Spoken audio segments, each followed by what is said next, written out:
Initially, I thought that, well, there's no way one could possibly start a rocket company. I wasn't that crazy. But then I thought, well, what is a way to increase NASA's budget? That was actually my initial goal. So I thought, well, if we can do a low-cost mission to Mars, something called Mars Oasis, with seeds and dehydrated nutrient gel, and you hydrate them upon landing, and then you'd have this great sort of money shot of green plants on a red background. And the public tends to respond to precedents and superlatives. And this would be the first life on Mars, the furthest that life's ever traveled, as far as we know. And I thought, well, that would get people really excited, and therefore increase NASA's budget. So obviously, the financial outcome from such a mission would probably be zero. So anything better than that was on the upside. So I actually went to Russia 3 times to look at buying a refurbished ICBM. Because that was the best deal.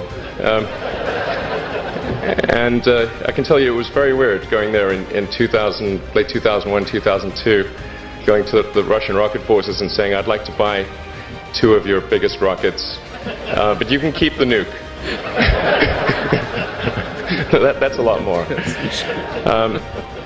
And that was 10 years ago, I guess, so they thought I was crazy.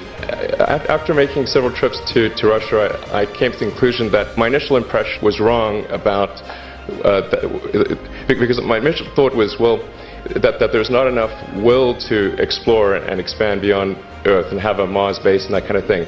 But I came to the conclusion that was wrong. In fact, there's plenty of will, particularly in the United States, because the United States is a nation of explorers, of people who came here from other parts of the world. I think the United States is really a distillation of the spirit of human exploration. So, but if people think it's impossible, then, or it's going to completely break the federal budget, then they're not going to do it. So after my 3rd trip, I said, okay, well, what we really need to do here is try to solve the space transport problem, and started SpaceX. And this was against the advice of pretty much everyone I talked to. One friend made me sit down and watch a bunch of videos of rockets blowing up. Let me tell you, he wasn't far wrong. It was tough going there in the beginning because I'd never built anything physical. I mean, I'd built like little model rockets as a kid and that kind of thing, but I'd never had a company that built anything physical. So I had to kind of figure out how to do all these things and bring together the right team of people. And so we did all that and then failed 3 times. It was tough going. Because the thing about a rocket is that the passing grade is 100%. The first launch, I was picking up bits of rocket near the launch site. It was a bit sad. But we learned with each successive flight, and were able to, eventually with the 4th flight in 2008, reach orbit. And that was also with the last bit of money that we had. So thank goodness that happened. I think the saying is 4th time's the charm. So we got the Falcon 1 to orbit,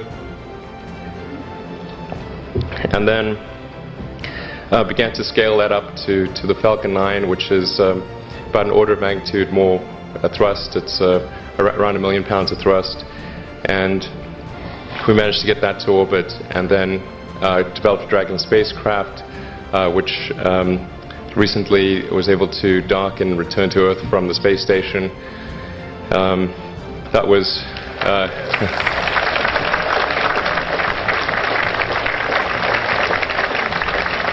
thanks. That was a white-knuckled event. Yeah, it's a huge relief. Still can't quite believe it actually happened.